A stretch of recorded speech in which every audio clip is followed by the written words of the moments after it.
غير المغضوب عليهم ولا الضالين رب اغفر لي ولوالدي وللمؤمنين آمين. Bismillahirrahmanirrahim. Alhamdulillah wassalatu wassalamu ala Rasulillah wa ala alihi wa sahbihi wa man tabi'a hudah wa la hawla wa la quwwata illa billah, amma ba'd. Allahumma anfa'na bima 'allamtana wa 'allimna ma yanfa'una wa zidna ilman yanfa'una, amin ya rabbal alamin. Fadilatul muhtaramin al-ulama an-nujaba wa masyayikhana al-fudala wa rasepuh bini sepuh, hadirin hadirat jamaah Masjid Agung Kudus yang sedang beriktikaf rahimakumullah wa radhiya ankum wa barakalakum. Marilah sebelum kita lanjutkan kajian pada sore hari ini, kita mulai untuk terlebih dahulu niat iktikaf di masjid. Bismillahirrahmanirrahim. Nawaitul i'tikafa fi hadzal masjidi sunnatan lillahi ta'ala. Qala al-muallif radhiyallahu anhu wa nafa'ana bihi wa bi ulumihi wa bi barakatihi fid dharain, amin.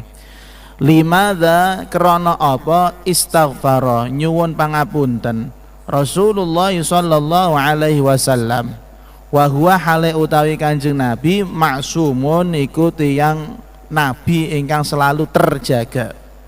Sebelum kita masuk pada pembahasan, kita perlu ketahui bahwasanya di antara daripada sifatnya para anbiya wal mursalin adalah mereka selalu dihindarkan oleh Allah Subhanahu wa ta'ala dari sifat untuk melakukan dosa. Enggak usah dosa deh, baru hal yang enggak pantas saja sudah dihindarkan oleh Allah Subhanahu wa ta'ala, apalagi dosa. Kenapa Allah Subhanahu wa ta'ala membuat para nabi terhindar dari dosa? Karena mereka adalah uswah, karena mereka adalah panutan. Mosok yang dipanuti, orang yang diikuti punya kesalahan. Nah, maka untuk menguatkan hujjah para nabi dan para rasul, Allah itu memang dari dulu sejak Nabi Adam sampai Kanjeng Nabi Muhammad sallallahu alaihi wasallam membuat mereka menjadi orang-orang yang maksum. Nah, maksum alias terhindar dari dosa, ngelakoni hal yang enggak pantas saja tidak, apalagi dosa. Beda dengan kita para orang-orang yang mukmin dan muslim, katakanlah para aulia, mereka bukan maksum tapi mahfuz, dijaga, alias kalau mereka melakukan dosa atau kesalahan itu bisa, cuman Allah Subhanahu wa ta'ala biasanya memberikan peringatan, dielingno. Nah, ini bedanya para aulia. Kalau dengan orang-orang yang biasa-biasa mawon min ahlil maksiyah, ya tergantung, bisa jadi azab, bisa jadi istidraj, ya. An Abi Hurairah radhiyallahu anhu qala dawuh sinten Rasulullah sallallahu alaihi wasallam, wallahi demi Allah inni sak temene ingsun la astaghfiru iku yakti nyuwun ngapunten sinten ingsun Allah ing Gusti Allah, wa atubu lan tobat sinten ingsun ilahi maring Gusti Allah fil yaumi ing dalam sedina aktsara min sab'ina ing luweh akeh saking 70 marratan apane ambalane. Rawa wis ngriwayatake hu ing al hadis al Bukhari sapa al Imam al Bukhari. Di dalam sebuah hadis sahih yang diriwayatkan oleh Imam Bukhari dengan sanadnya sampai kepada sahabat Abu Hurairah radhiyallahu anhu, Kanjeng Nabi Muhammad sallallahu alaihi wasallam bersabda yang artinya demi Allah. Nah, dengan qasam, demi Allah, diawali dengan sumpah. Demi Allah sesungguhnya saya yang Nabi ini setiap harinya meminta ampunan dan bertobat kepada Allah sampai 70 kali. Lah makanya tadi muallif mengatakan, ngapain sih Rasulullah itu repot-repot minta ampunan? Padahal Kanjeng Nabi itu sifatnya maksum, pasti terhindar dari yang namanya dosa. Qauluhu utawi dawe Kanjeng Nabi rupane dawuh fil yaumi aktsara min sab'ina marrah. Yuhtamalu iku den memperake utawa den mungkinake at-tahdidu apa batasan li riwayatil atiyati marang riwayat kang bakal teko. Mi'ata marrah rupane riwayat mi'ati marrah. Wa yuhtamalu lan den emperake den tanggungake apa dawuh Kanjeng Nabi ayurada apa yen to den karepake bihima kelawan sab'ina wa mi'ah jami'an halis kabehane bihima kelawan sab'ina wa mi'ah jami'an halis kabehane yurada apa at-taktsiru apa ngakeh-ngakehake. Pun halaman pinten iki mau ilcal halaman 16. Qala Ibnul Malak, tadi dikatakan bahwasanya di dalam Sahih Bukhari Kanjeng Nabi itu minta ampun kepada Allah berapa? 70 kali. Maka di sini harus diketahui ternyata ada riwayat yang lain yang mengatakan bahwasanya Kanjeng Nabi itu istighfar minta ampunan kepada Allah itu 100 kali. 100 kali. Maka bagaimana cara menggabungkan dua riwayat ini? Nah, ini seni daripada ulama ahli hadis. Ketika ada dua hadis yang terlihat bertentangan, maka sikapnya itu ada beberapa. Pertama al-jam'u, yaitu mengumpulkan, mengkomparasikan kira-kira masuk apa enggak, bisa digabung apa tidak. Lalu yang kedua at-tarjihu, yaitu memenangkan mana yang riwayat yang benar, mana riwayat yang kurang benar, mana yang kuat, mana yang lemah. Terus langkah yang ketiga at-tawaqquf, yaitu mereka tidak berani mengatakan ini benar, ini salah. Lah di sini tadi dikatakan di Sahih Bukhari Kanjeng Nabi istighfar minta ampun taubat kepada Allah itu sampai 70 kali. Sementara yang lain dikatakan berapa? 100 kali. Yang benar yang mana? Menurut Syekh Abdurrahman Bawa yuhtamalu, angka 70 ini mungkin yang dimaksudkan adalah 100 kali. Mungkin yang dimaksudkan adalah 100 kali. Karena 70 hanya sebutan angka saja. Tapi yang aslinya Kanjeng Nabi melakukan istighfar taubat kepada Allah itu 100 kali. Atau yang kedua yuradu bihi ayurada bihima jami'an at-taktsir. Jumlah itu 70 mau 100 itu bukan yang dimaksud. Tapi yang dimaksud adalah intisari daripada istighfar, yaitu memperbanyak istighfar, memperbanyak minta ampun kepada Allah Subhanahu wa taala. Qala wasdawu Ibnul Malaki sapa al Imam Ibnul Malak, taubatuhu utawi tobaté Kanjeng Nabi Muhammad sallallahu alaihi wasallam kula yaumin ing dalem saben-saben dina sab'ina marraten ing 70 ambalan. Wastighfaruhu lan utawi istighfare Kanjeng Nabi laisa lidzambin iku ora krana nglakoni dosa. Kenapa ngono? Li annahu krana sak temene Kanjeng Nabi ma'sumun iku terjaga bal balik li'tiqadi qusurihi krana yakine kurange Kanjeng Nabi fil ubudiyati ing dalem ibadah amma saking barang yaliqu kang patut apa mah bihadrati dzil jalali wal ikram kelawan ngarsane Gusti Allah zat kang maha agung lan maha mulya. Tadi pertanyaannya adalah mengapa seseorang yang namanya Nabi Muhammad sallallahu alaihi wasallam yang mana di dalam akidah Ahlus Sunnah wal Jamaah meyakini beliau tidak akan pernah melakukan dosa karena punya sifat maksum. Kenapa beliau masih minta ampun kepada Allah bahkan 70 kali, di riwayat yang lain mengatakan 100 kali. Imam Ibnul Malak mengatakan Kanjeng Nabi istighfar tobat kepada Allah laisa lidzambin, bukan karena apa? Melakukan dosa, bukan. Tapi alasan yang pertama li'tiqadi qusurihi fil ubudiyah. Kanjeng Nabi merasa bahwasanya ibadahnya itu banyak yang kurang, masih banyak yang kurang, entah itu sholat kakean ngelamun, entah itu wudhu kurang sempurna, entah itu beramal yang kurang baik. Kanjeng Nabi meyakini itu. Maka karena beliau merasa bahwasanya beliau itu masih banyak kekurangan di dalam ibadah kepada Allah, maka beliau meminta ampun kepada Allah. Selevel Kanjeng Nabi merasa ibadahnya kurang. Ya, kita alhamdulillah banyak kurang sekali ibadahnya tapi nggak pernah merasa nggak pernah merasa. Enaknya jadi umatnya Kanjeng Nabi ngoten. akeh dosa tapi ora ketok namane dosane ngoten. Mangke ning kene akhirat urusane. Beda dengan umat-umat terdahulu ya. Sekali dosa langsung diazab, sekali dosa langsung jadi kera, sekali dosa langsung jadi celeng babi ya. Itu orang-orang Bani Israel. Alhamdulillah kita mau maksiat malam ini, besok ya nggak berubah muka, masih muka manusia. Coba orang dulu baru apa membuat hailah, rekayasa, memancing pada hari Sabtu, besok Ahadnya sudah jadi keras semua, besok Ahadnya sudah jadi keras semua ya. Itu yang Masya Allah, saking sayangnya Allah pada umatnya Kanjeng Nabi. Intinya yang pertama, Kanjeng Nabi minta ampunan kepada Allah karena beliau meyakini banyak sekali ibadah yang masih kurang. Yang kedua apa? Wahasun lan dorong lil ummati marang umat alat taubati ing atase tobat wal istighfar lan nyuwun ngapunten. Fa innahu mongko sak temene Kanjeng Nabi ma'a kaunihi sertane anane Kanjeng Nabi maksuman iku terjaga.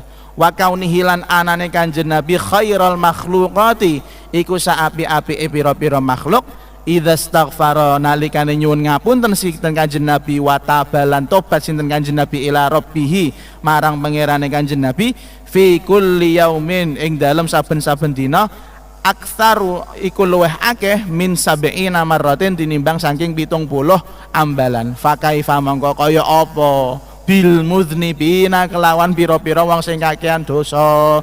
Wal istighfaru lan utawi istighfar thalabul maghfirati iku nyuwun ngapunten bil maqali kelawan ucapan wal fi'ali lan perbuatan jami'an hale sekabehane. Wal maghfiratu lan utawi ampunan minallahi saking Gusti Allah ayyasuna iku yen to njaga sinten Gusti Allah al abda ing kawula min ayyamassa saking yen to demok hu ing kawula adzabun apa dosa. Kalau tadi yang dikatakan Kanjeng Nabi istighfar itu karena beliau meyakini ibadahnya banyak masih yang kurang, malu sama Allah ibadah ibadah kurang tapi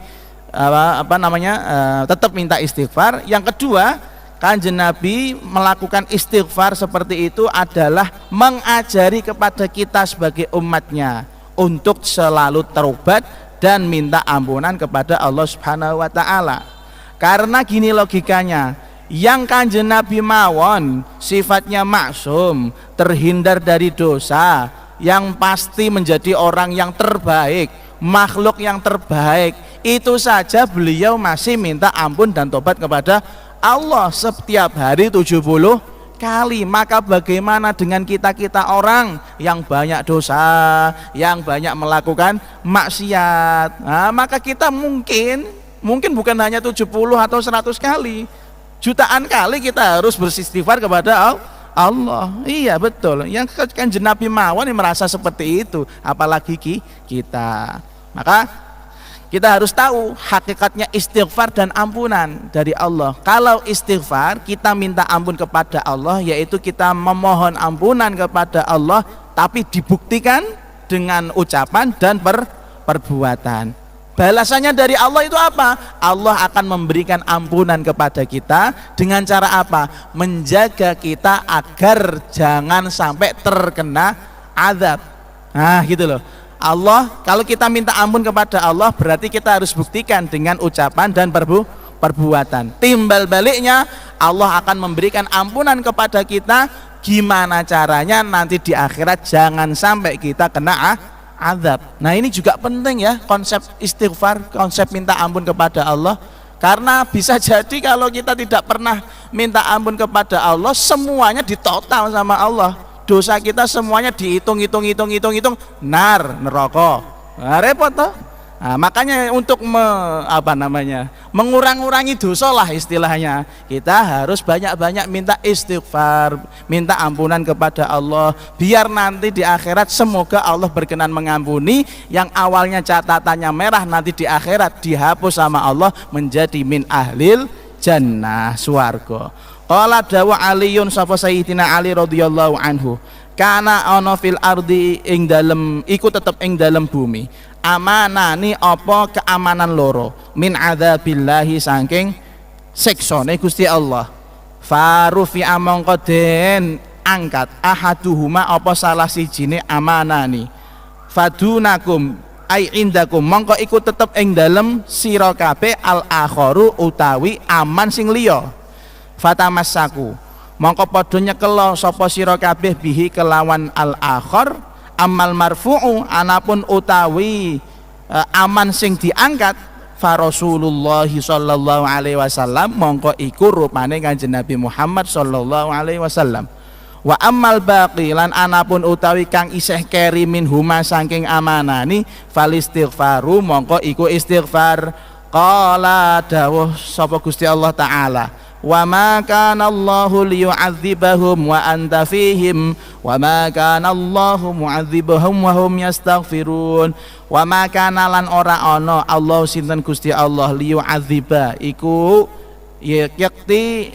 ngadab nyiksa sinten Gusti Allah hum ing wong akeh wa anta hale utawi sliramu Muhammad fihim iku tetep ing dalem antarane dheweke kabeh wong akeh wa makana lan ora ana Allah sinten Gusti Allah mu'adzibahum iku zat kang nyiksa sinten Allah hum ing wong akeh wa hum hale utawi wong akeh yastaghfiruna iku padha nyuwun ngapura sapa wong akeh pun tadi dikatakan konsep daripada istighfar adalah kita harus membuktikan kita betul-betul tobat minta ampun kepada Allah secara lesan, secara perbuatan. Perlu bukti gitu loh maksudnya. Lesan-lesan tok ya nggak cukup ya. Kita misalnya malam ini istighfar, sore ini istighfar, ya Allah saya janji tidak akan ghibah. Nanti ketemu sama temennya aja 5 menit setelah ini ghibah lagi. Terus bagaimana? Maka istighfar itu harus dengan perbuatan, harus dengan ucapan. Timbal baliknya apa? Ampunan dari Allah, yaitu berupa kita diselamatkan dari apa? Siksa neraka.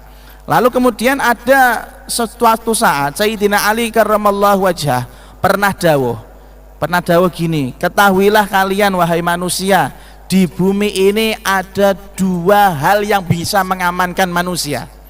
Jadi gini, bumi ini sebenarnya tuh tidak sedang baik-baik saja gitu loh.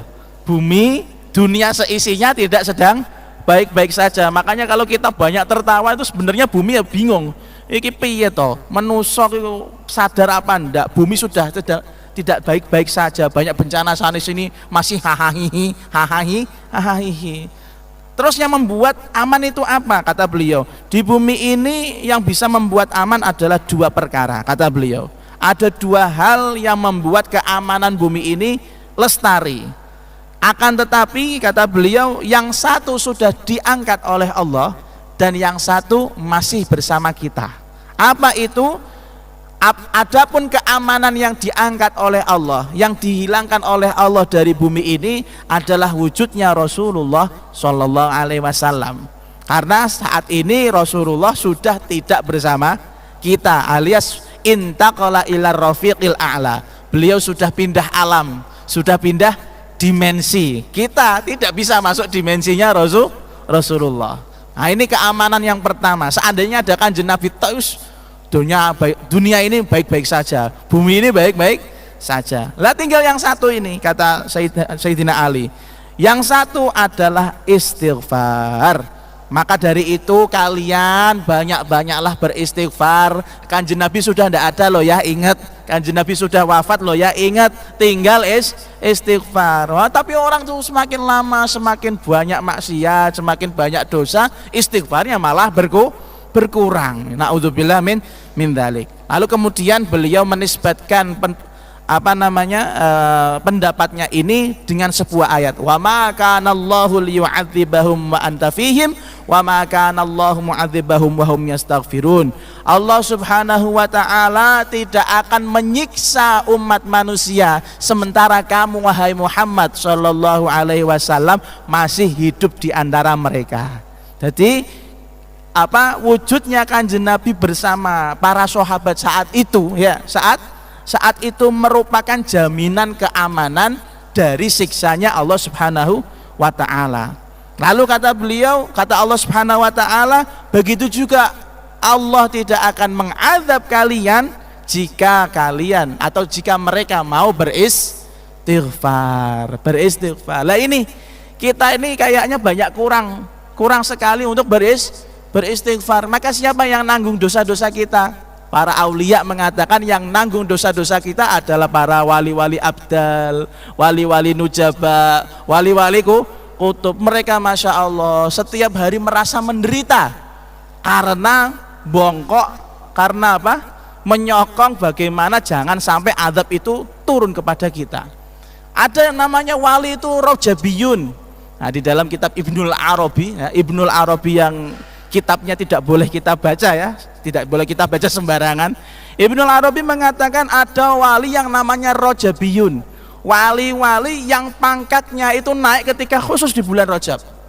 Nah, di situ mereka Masya Allah keadaannya sangat-sangat mengenaskan, merasakan sakit yang luar biasa karena mereka meminta azab itu jangan sampai turun kepada umatnya Nabi Muhammad Shallallahu Alaihi Wasallam. Maka secara tidak sadar sebenarnya kita menyakiti para wali sebenarnya, ya, menyakiti para wali karena kebanyakan maksiat. Bon, aku lu ngucap sapa ingsun, idza kana nalikane ana al istighfaru apa istighfar, yanfa'u iku manfaati apa istighfar al kuffara ing pira-pira wong kafir, fakaifa monggo kaya apa layu fidu ora aweh faedah apa istighfar al mukminina ing pira-pira wong kang beriman al abror kang apik-apik kabeh. Tadi dikatakan ada dawuhnya siapa ini? Sahib Mirqatul Mafatih, berarti Imam Syaukani nggih. Sahib Mirqatul Mafatih mengatakan kalau orang yang kafir saja minta ampun itu memberi manfaat, maka bagaimana kalau orang mukmin itu yang meminta ampun kepada Allah Subhanahu wa taala? Pasti lebih manfaat, pasti lebih disukai oleh Allah Subhanahu wa taala. Logikanya gini, di dalam peperangan ketika orang kafir kalah, apakah kita boleh membunuh itu orang kafir tersebut? Tidak boleh. Kalau kalah sudah mentok, sudah mojok dan bahkan mengatakan asyhadu alla ilaha illallah wa asyhadu anna muhammadur rasulullah, dia baca syahadat hanya untuk menghindari kematian, kita boleh membunuh apa enggak? Enggak boleh. Enggak boleh kita membunuh orang yang kepepet perang mau terbunuh, dia kemudian syahadat kita bunuh, enggak boleh. Apalagi ini orang mukmin yang minta ampunan kepada Allah Subhanahu wa taala. Pasti kemanfaatannya itu lebih-lebih. Selain diampuni oleh Allah, diberi keamanan oleh Allah Subhanahu wa taala, diberi lancar rezeki oleh Allah Subhanahu wa taala, diberi kehidupan yang nyaman oleh Allah Subhanahu wa taala. Hakikatnya istighfar yaitu membuka jalan rezeki kita baik yang zahir maupun yang batin. Lalu selanjutnya waqila lan den dawake istighfaruhu utawi nyuwun ngapuntene Kanjeng Nabi Muhammad sallallahu alaihi wasallam min dzunubil ummati saking pira-pira dosane umat, fahuwa mongko iku utawi istighfar kasyafaati iku kaya syafaat lahum kanggo umat. Dawuhnya Al Imam Asy-Syaukani mengatakan, ketahuilah Kanjeng Nabi banyak-banyak istighfar itu sebenarnya bukan buat kita, bukan buat Kanjeng Nabi, ngapunten. Kanjeng Nabi banyak-banyak istighfar itu bukan untuk Kanjeng Nabi sendiri, tapi ketahuilah karena umatnya kebanyakan dosa maka dimintakan ampunan oleh Kanjeng Nabi. Kanjeng Nabi itu repot-repot gitu loh. Kita yang maksiat beliau yang bayar, kita yang berbuat nakal beliau yang menebus, kita yang banyak sekali mursalnya beliau yang menanggung dosa-dosa kita. Caranya dengan apa? Memintakan ampunan kepada Allah, seperti halnya Kanjeng Nabi itu nanti akan memberikan syafaat kepada umatnya. Jadi walaupun kata-kata astaghfirullah kata Kanjeng Nabi itu hakikatnya memintakan ampunan untuk siapa? Untuk kita. Berarti kita sudah ngerepoti Kanjeng Nabi sejak dulu kita sudah ngerepoti Kanjeng Nabi. Wes ngerepoti Kanjeng Nabi ngelarakno para wali umatnya Kanjeng Nabi Muhammad sallallahu alaihi wasallam. Qala dawuh ba'du ahlil isyarati, sapa sebagian ahlul isyarah ay ahlul ma'rifah, fil ayati ing dalam ayat rupane ayat walal akhiratu khairul laka minal ula. Walal akhiratu lan yakti utawi akhirat khairun iku luwih apik laka kedue sira minal ula tinimbangane saking pertama ai dunya. Dawa iki kenapa isyaratun?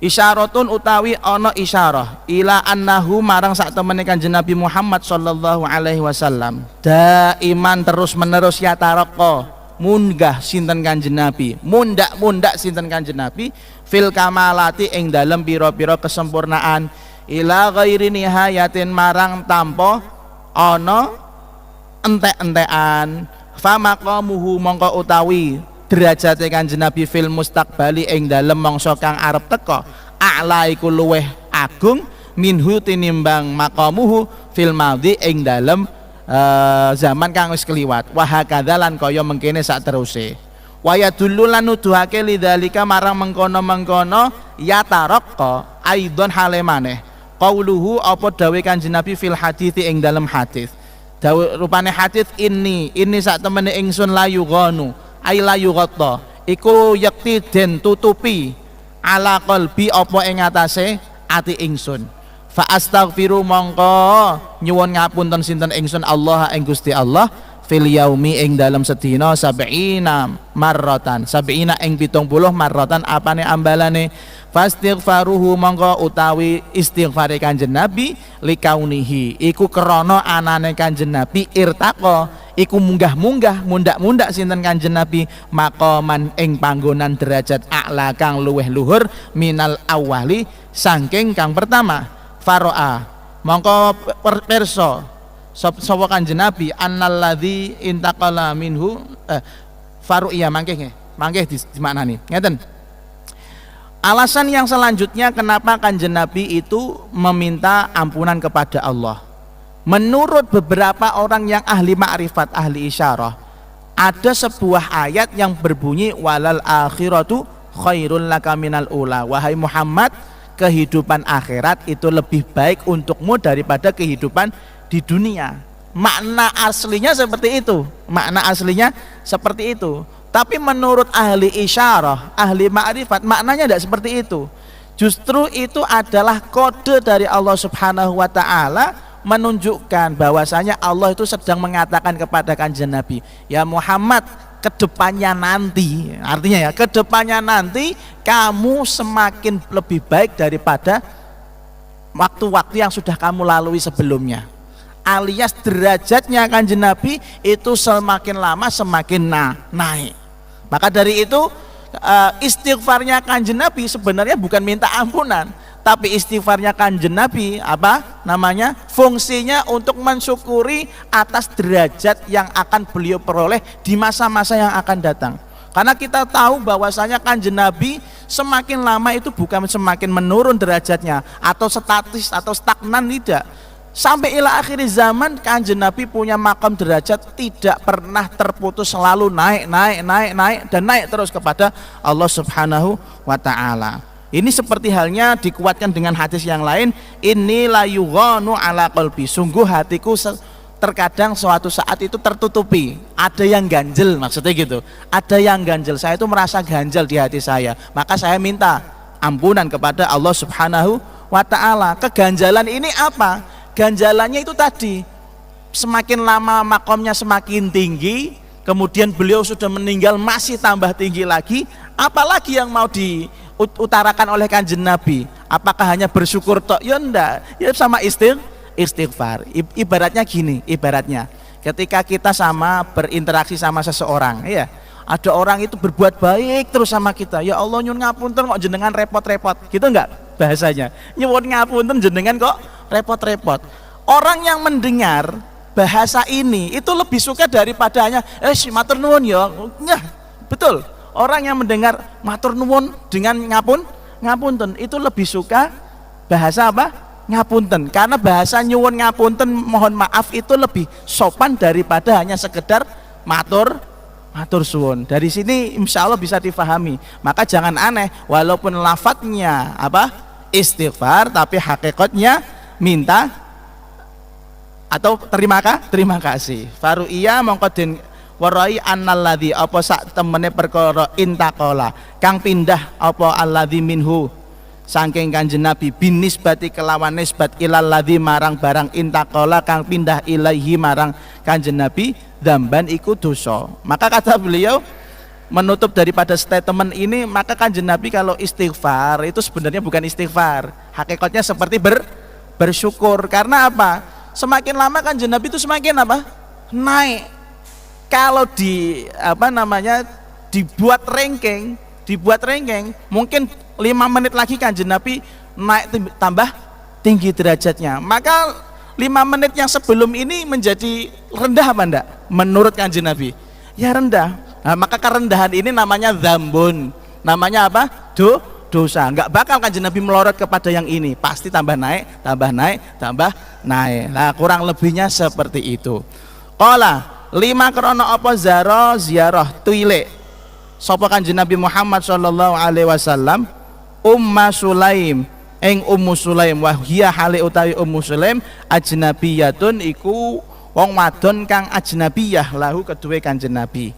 Ini ada pertanyaan menarik, kenapa Kanjeng Nabi kok sering berziarah, mengunjungi, sering datang ke rumahnya Ummu Sulaim, padahal Ummu Sulaim menurut beberapa ulama adalah wanita yang ajnabiyah. Wanita ajnabiyah itu alias wanita yang tidak mahram, yang boleh dinikah. Wong lanang kumpul karo wong wedok ora apa-apane, ora bojone, ora anake, ora dulure.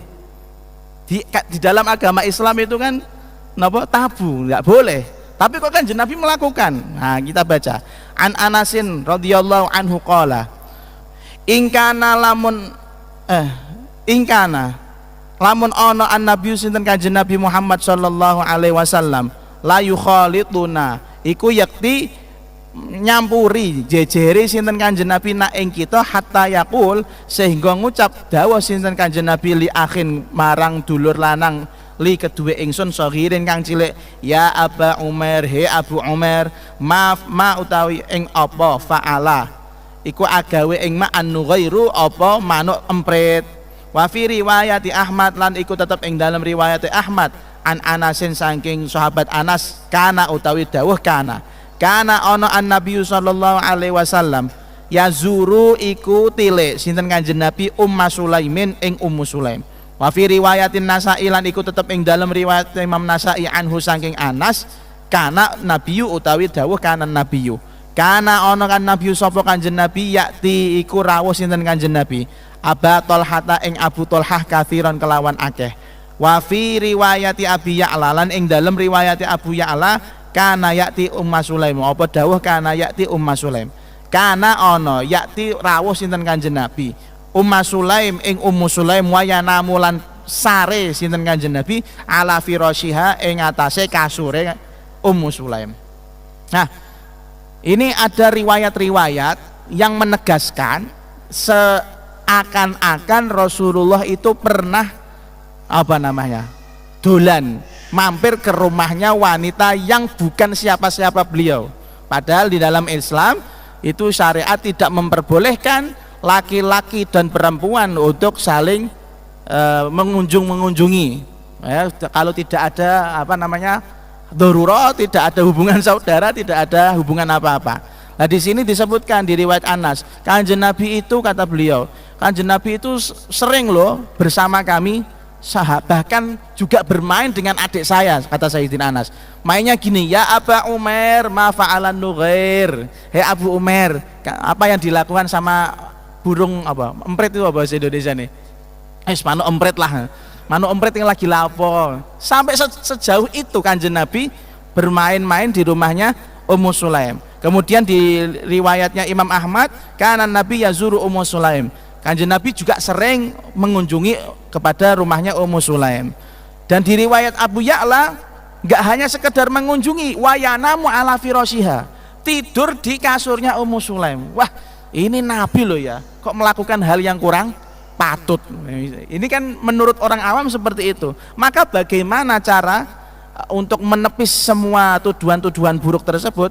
Wa dzakara lanus nutur Ibnul Qas sapa al Imam Ibnul Qas fi awali kitabih ing dalam awal kitabe Ibnul Qas apa anna ba'dhan nas ing sak temene sebagian manusa aba iku maido sapa nas ala ahli hadits ing atase ahli hadits annahum ing sak temene nas ya rauna iku padha berpendapat sapa ba'dun nas asya'a ing pira-pira perkara la faidata kang ora ana faedah iku maujud fiha ing dalem asya wa mathala lan gawe contoh sapa ba'd dzalika ing mengkono-mengkono la faidah bi hadithi Abi Umair hadza kelawan hadis Abi Umair iki qala mongko dawuh sapa ahlul hadis wa ma darolan ora weruh sapa wong akeh anna fi hadzal hadithi ing sak temene iku tetep ing dalem ikilah hadis min wujuhil fiqhi saking pira-pira wajah fikih pelajaran fikih wa fununil adabi lan pira-pira fan adab sopan santun wal faidati lan faidah sitina rupane swidak wajhan apane wajahe summa saqanuli kari-kari jelasake dawaake sapa ahlu hadis atau Ibnul Qas ha ing sitina wajhan mabsutatan kelawan keterangan kang panjang falah khostu mongko nalkhis sapa ingsun ha ing mabsutah faidah mabsutah mustaufian hale wong kang nuhoni maqasidahu ing pira-pira maksude Ibnul Qas thumma atba'tu nuli keri-keri ngetut burine sapa ingsun hu ing talkhis bima kelawan barang tayasara kang dadi gampang apa ma minaz zawaidi saking pira-pira tambahan alaihi ing atase talkhis faqala mongko dawuh sapa Ibnul Qas fihi iku tetep ing dalam hadis istihbabut ta'anni utawi sunnahe alon-alon fil masyi ing dalam melaku. Jadi gini tadi dikatakan kenapa Kanjeng Nabi berkenan bahkan dolan ning ngene omahe Ummu Sulaim, bukan hanya sekedar dolan bahkan apa tadi tidur di kasurnya Ummu Sulaim. Padahal Ummu Sulaim ini menurut orang awam bukan siapa-siapanya Kanjeng Nabi. Nah, maka gak aneh Ibnul Qas menceritakan banyak sekali manusia-manusia bodoh menghina-hina ahli hadis. Wong ahli hadis kok meriwayatkan hadis yang gak bermanfaat. Ya Aba Umar ma fa'alan nughir. Hei Abu Umar, manu empret sedang ngapain? Ini kan kayak nggak ada faedahnya. Hadis ini nggak ada faedahnya. Maka dipatahkan sama Ibnul Qas bahwasanya oh faedahnya banyak. Mereka aja yang bodoh, nggak tahu pelajarannya banyak sekali.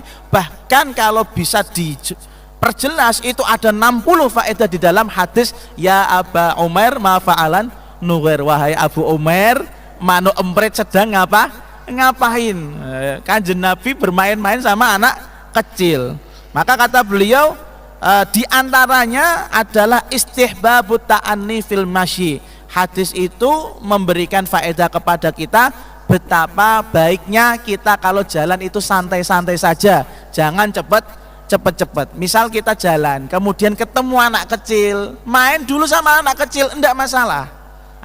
Untuk apa? Memberi kesan kasih sayang kepada anak-anak kecil. Coba bayangin seorang Kanjeng Nabi misal beliau itu harus dengan patwal, misal harus dikawal oleh ajudan provos ya misalnya, itu rasanya jauh dengan rakyat apa enggak? Jauh. Padahal kita tahu Kanjeng Nabi itu imamud dunya wal akhirah, pimpinan dunia lan akhirat. Kalau beliau pakai pas pampres, beliau pakai ajudan, rasa kasih sayangnya tidak kelihatan. Maka Kanjeng Nabi itu kalau jalan-jalan nggak perlu pakai ajudan, jalan aja sendiri. Sempat main dengan anak kecil. Ya Aba Umar ma fa'alan nughir. Hei Abu Umar, kamu sedang main empret sedang ngapain ya? Kober Kanjeng Nabi seperti itu. Ini termasuk kesunahan bagi para pemimpin untuk mendekat dengan anak buahnya, untuk mendekat dengan rakyatnya. Yang kedua wa ziyaratul ikhwani lan dolan-dolan ning ngene pira-pira dulur. Begitu juga Kanjeng Nabi melakukan ziarah, mengunjungi saudara-saudara beliau. Semua yang dianggap saudara dikunjungi oleh beliau. Lalu yang terakhir wajawazu ziyaratir rajuli lil mar'ah, wajawazu ziyaratir rajuli lan wenange dolane wong lanang lil mar'atil ajnabiyati marang wong wadon kang liya. Idza lam takun nalikane ana sapa mar'ah syabatan iku nom iku tuwa nggih, wa aminat lan aman sapa syabah al fitnata saking fitnah. Hasya. Nah, hasya lillahi, nyuwun perlindungan sapa kita ing Gusti Allah min hadzal istimbati saking ikilah istimbat. Kata beliau, di hadis ini ada orang yang mengatakan bolehnya seorang laki-laki untuk mengunjungi wanita yang bukan mahramnya dengan syarat wanitanya tidak muda dan tidak menimbulkan syahwat. Lah ini dipatahkan sama siapa ini Ibnul Qas. Kata beliau, wah ini istimbat yang ngawur. Mosok mengatakan boleh seorang laki-laki dolan-dolan main-main ke rumahnya wanita yang bukan apa-apanya. Ini adalah produk hukum yang cacat, kata beliau. Wahal kanat lan ono to ono Ummu Sulaim sapa Ummu Sulaim ajnabiyatan iku ajnabiyah li Rasulillah sallallahu alaihi wasallam kedue Kanjeng Nabi.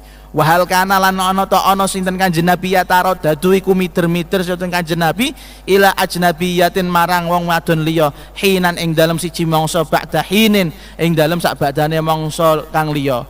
Wahal kana lan ana ta sapa Kanjeng Nabi ya taji'u iku sarean sapa Kanjeng Nabi ala firasy ajnabiyatin ing atase kasure wong wadon liya. La ora, wallahi demi Gusti Allah, makana ora ana syai'un apa suwiji-wiji kang tinutur mau mindalika saking perkara saking mengkono-mengkono perkara kang tinutur.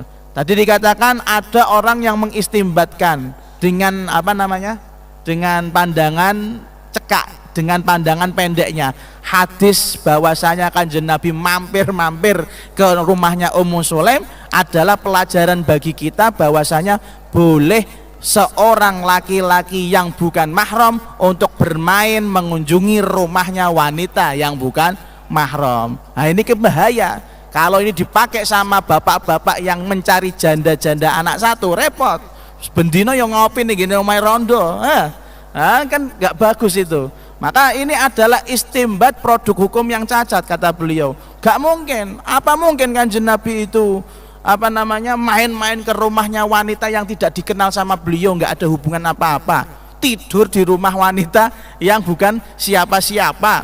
Apakah benar Ummu Sulaim itu ajnabiyah bagi Kanjeng Nabi?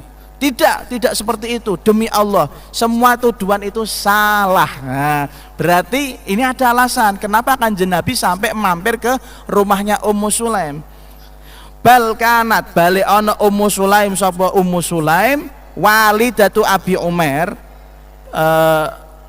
rupane ibuke Abu Umar min maharimihi, iku setengah saking piro-piro mahrame Kanjeng Nabi, kama kaya barang fi syarhi Muslimin kang tetep ing dalem syarah Muslim, li annaha krana Ummu Sulaim kanat iku ana sapa Ummu Sulaim ka ukhtiha, iku kaya dulur wadone Ummu Sulaim, rupane sapa Ummi Haramin, Ummi Haram kholatihi, rupane bibie Kanjeng Nabi Muhammad sallallahu alaihi wasallam minar radha'i saking persusuan, kama kaya barang fit tahdhibi kang tetep ing dalam kitab At-Tahdhib lin Nawawi kedua Imam Nawawi.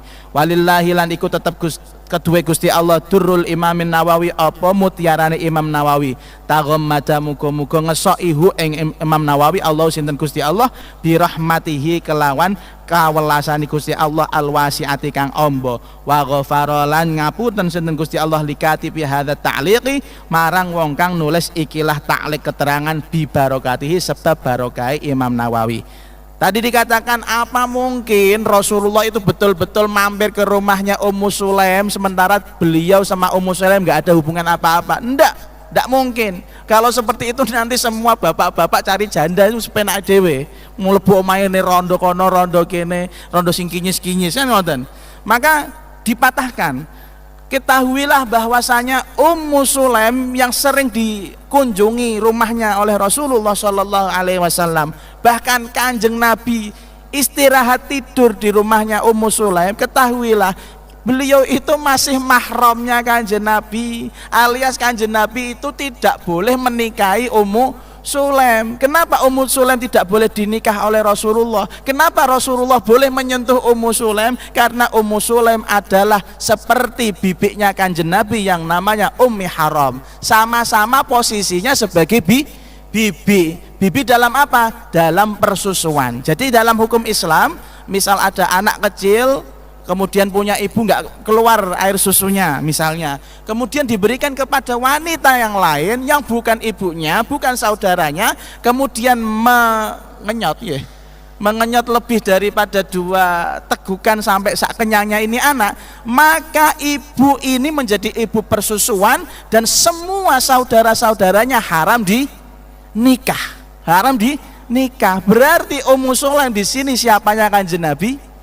Ibu persusuannya bibik persusuannya Kanjeng Nabi. Berarti masih mahram, ndak masalah ponaan dolan ning ngene bibiknya. Nah, gitu loh. Masih bibik secara persusuan. Berarti Kanjeng Nabi megang Ummu Sulaim juga enggak batalke wudu, Ummu Sulaim megang Kanjeng Nabi enggak batalke wudu, gitu loh. Maka di sini hadis yang tadi bukan menunjukkan bahwasanya laki-laki yang ajnabi boleh dolan gini wanita yang ajnabiyah, bukan. Ini hadis tidak masalah, Kanjeng Nabi dengan Ummu Sulaim tidak ada apa-apa, memang masih saudara. Qala al-Halabi kana Nabi sallallahu alaihi wasallam wallahu a'lamu bisawab. Jam sudah menunjukkan 17.35. Seperti kata panitia, nanti ada qira'nya. Bismillahirrahmanirrahim. Alhamdulillahirabbil alamin. Allahumma shalli wa sallim ala sayyidina Muhammadin wa ala alihi wa sahbihi ajmain.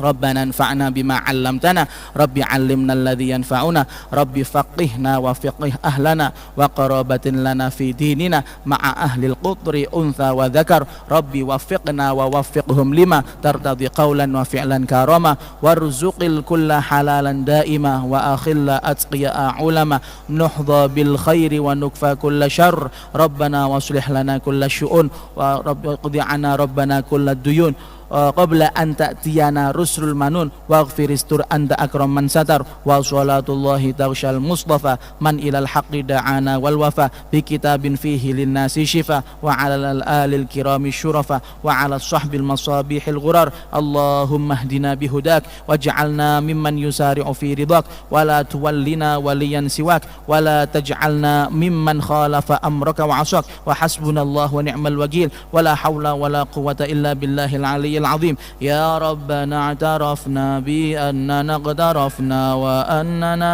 أسرفنا على لظى أشرفنا فتب علينا توبة تغسل لكل حوبة واستر لنا العورات وآمين الروعات واغفر لوالدينا ربي ومولودينا والأهل والإخوان وسائر الخلان وكل ذي محبة أو جيرة أو صحبة والمسلمين أجمع آمين ربي اسمع فضلا وجودا منا لا باكتساب منا بالمصطفى الرسول نهضى بكل سول صلى وسلم ربي عليه عد الحب وآله وصحبه عدد طش السحب والحمد للإله في البدء والتناهي والحمد للإله في البدء والتناهي. ربنا هب لنا من أزواجنا وذرياتنا قرة أعين واجعلنا للمتقين إماما. ربنا آتنا في الدنيا حسنة وفي الآخرة حسنة وقنا عذاب النار. جزا الله عنا سيدنا محمد صلى الله عليه وسلم وأهله بفضل سبحان ربك رب العزة عما يصفون وسلام على المرسلين والحمد لله رب العالمين. Insya Allah. Assalamualaikum warahmatullahi wabarakatuh.